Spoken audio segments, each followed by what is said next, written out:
Hi. Isn't it funny how the subconscious works? When I was a kid, I used to have one of those dream machines when back in the day it was only like 4 options. And I always chose the option of the train in the distance.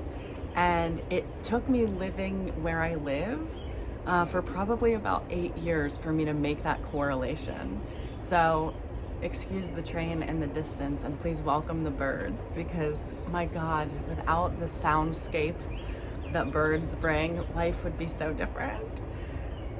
So I apologize and you're welcome for the soundscape happening right now. So I want to talk about no contact, because one of the things I get asked most frequently is like, why, and I think that sets me apart in my field, is why when it comes to family of origin, let me specify this too, I am a proponent of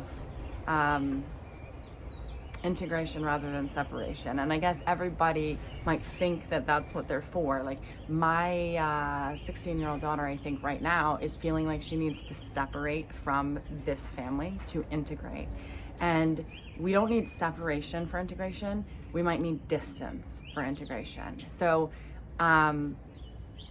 one of my clients the other day said, well, why do you choose to stay in contact with your family?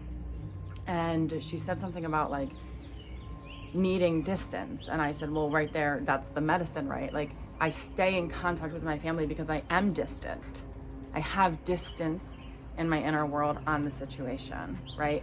So I'm not close even in contact with these people, and I have a different mental set of expectations of what this dynamic is. So the reason that I choose also, and I'm gonna go to A Course in Miracles here for in a second, because every single time for like a month, I would open A Course in Miracles. And this is a book that I've dedicated like years of my life to and years of my practice to. And now I just will open it up to random pages, and every single time I kept opening to this page. And I think that this is why. So I believe as an ancestor and a part of a lineage, that if and I would encourage you to sign up for my newsletter, where I'll send you blogs sometimes. And I just sent this blog, Are You a Well Ancestor? Because there are aspects of my lineage, people specifically as a whole, that could be polarizing.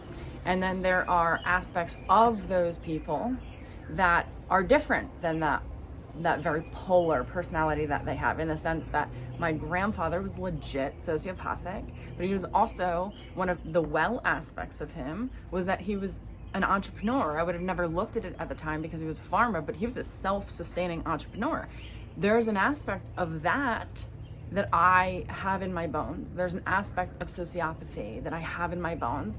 And it's not about, we all have all these aspects. It's not about the aspects, it's about which ones dominate, right? So to cut out aspects of self by cutting out other people, like I think that that's what my daughter is wanting to do right now, but she doesn't understand she's going to become more like me if she cuts me out, right? So it's interesting, because to cut out aspects of self, if you cut out all of that person, you're cutting out a part of yourself. So I turn to this page, and like A Course in Miracles, some people just don't get it, and I can understand probably a mind that doesn't get it, but I can sit with this book and read one sentence and go, that alone, if somebody understood that one thing alone, it would profoundly, and in one sentence, and every sentence in this entire book is like this, right? So let me just start with this one. And this is why I choose distance, but to be in proximity and to be in contact with my people, right? Because I want distance on those aspects of myself that are also like that and aligned to them. And I want to be able to acknowledge them, accept them, and integrate them in myself, so I'm not projecting into the outer world that that's not what I am, right? So this sentence is profound, and it's not super integrated in this, but it's necessary. The value of deciding in advance what you want to make happen is simply that you will perceive the situations as a means to make it happen. So obviously, if you have a desire to make something happen, like this person's not meeting my agenda, I'm going to cut them off. If you decide in advance, I decided in advance what I wanted to make happen with my family of origin. And it's happening. I wanted healing. And I didn't care if I had to be the one that was the catalyst. And I didn't care how it looked. It's been messy. It's not been integrated very well. It's not been nice. But the goal that I wanted, I see the situation as a means to make happen. I am a creator in my legacy, in my lineage. And this is a shitty experience, but it is an opportunity to make a new experience out of it. And I love nothing more than watching things grow in transformation. So it's fun for me, right? So then here's the other side of this.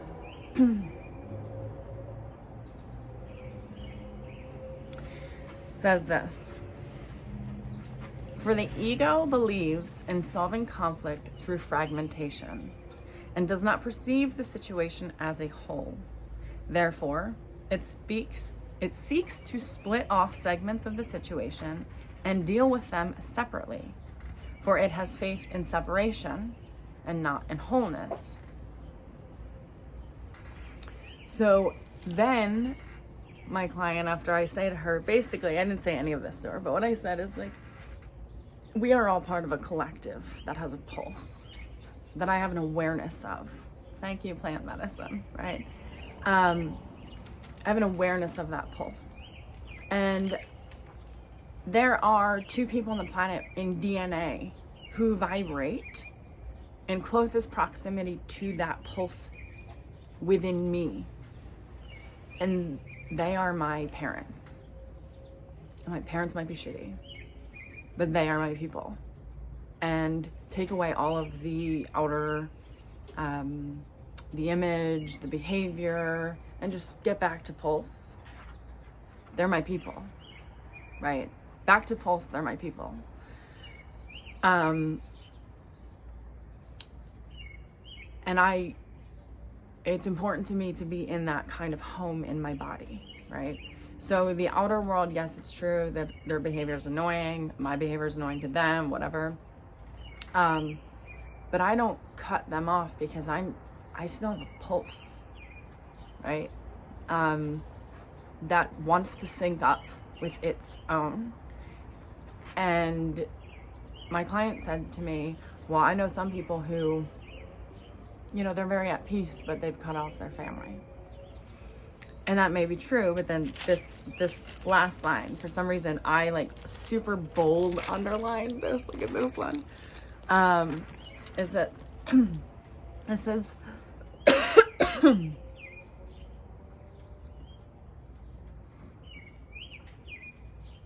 the illusion of peace is not the condition in which truth can enter.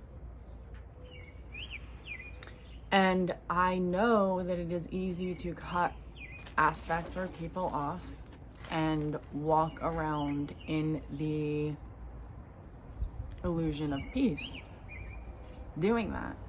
But that's a lonely, separate, it's kind of an ego ride too, because there's like an agenda there, right? And I'm not saying, I mean, some people, the thing is, like, I wanted to make the situation happen, so I see my people as a means of being workable. There are people who are not workable. And you might think that that is your family, and then you should go read Imperfectly Sane and then decide. But I see it as a means to make something happen that I see as a kingdom assignment for me to actually make it happen. So I can't imagine that somebody who had to cut out somebody under those circumstances is actually at peace. So no, leave it. Leave it. there's more of a soundscape for you. So I think that the medicine for me has been a change. Like, these people gave me sit down, I'll leave it. Leave it. He can't hardly hear. He needs to feel me. Sorry about that. My real life is happening. I can't imagine somebody who would have to do that would be truly at peace, because there's an echo chamber that happens in the body and in the mind that somehow connects you to that person in a void.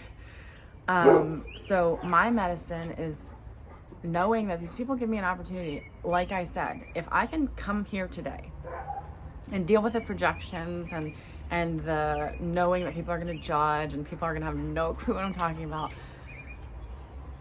if I could deal with that with my mother, I can deal with it in life. Like, my family set me up to deal with my kingdom assignment, and I'm grateful that they set me up for that.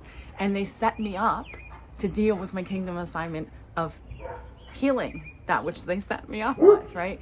So when it comes to no contact, it's really simple for me that I understand the mind fragments, and that you are an aspect of God, and that we as a whole, if you just put us as light, we would light up the earth, right? Like, you are an aspect of God. I am an aspect of God. And it would be far easier to cut out some parts without, it'd be far easier if God would just intervene and cut out those parts, right? That'd be the easiest thing. But it'd be easy to cut out parts. But like I said, cutting out parts leaves an echo chamber of a void that is what you spend your life communicating with and longing for in the cutting out of it. Even if you do this in your own mind and it's not an exterior person that you're trying to do it with, but an aspect of self, right?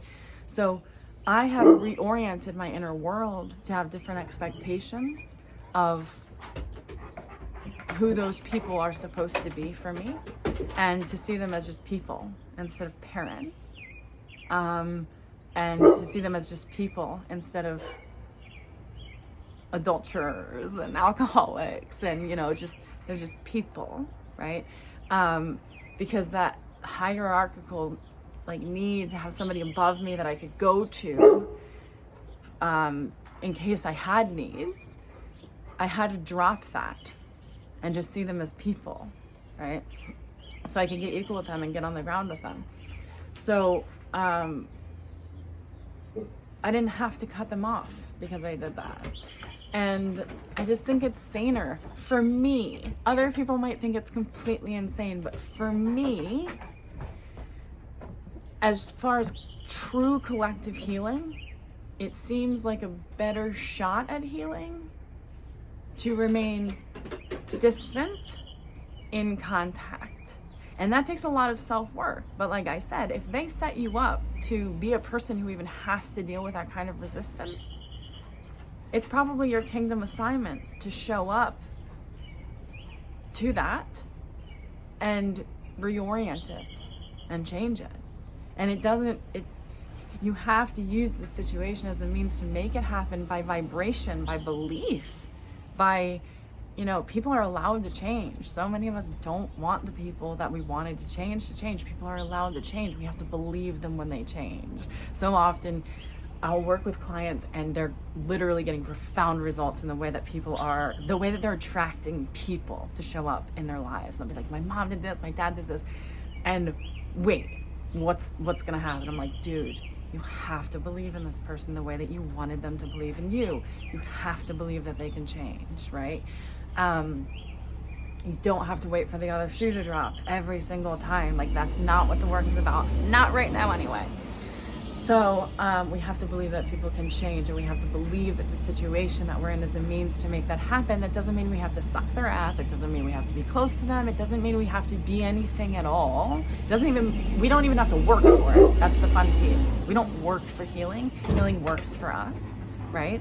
And gaining that distance is the medicine. So it doesn't require separation. That distance does not require separation. And if it does, you haven't learned true distance, and you're still gonna have work to do in there anyway, just to get on with your general life, because that thing is gonna show up somewhere because you're communicating with it all the time, right?